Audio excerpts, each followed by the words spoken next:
কোনো কন্টেনার একটা পটে যদি আপনি দুধ রাখেন, তাহলে এখানে গরুর যে পায়ে যে খুর বলি অথবা হুফ, ওটার মতো শেপ নেয় কেন? এটার ব্যাখ্যা হচ্ছে, অনেকে যে মিথ ছিল যে এটা blessings, science of cattle prosperity, ওগুলি ওগুলি আসলে ওরকম নয়। রিয়েলিটি হচ্ছে এটা অপটিক্যাল ইলুশন। কেন অপটিক্যাল ইলুশন? তো অর্থাৎ ইলুশন মানে হচ্ছে ভুল দেখা। যে জিনিস আছে একরকম, আপনি দেখতে পাচ্ছেন আরেক রকম।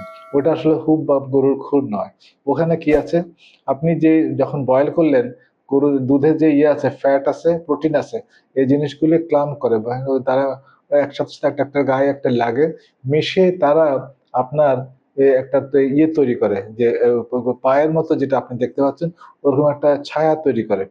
এবং অর্থাৎ এগুলো ক্রিম বা সর যাই বলেন না কেন, এগুলো ফ্যাট পার্টিকেল, এগুলো protein particle of the cows milk, অথবা যে কোনো অন্য যে মিল্ক যাই বলেন, গোট কিংবা আদার্স যত আছে, দুম্বা, সবকিছুর একই রকম। আর রাউন্ড শেপ হয়েছে because of the surface tension, অথবা এই চাপের জন্য দেখতে অনেকটা দুইটা খুরের মতো মনে হয়।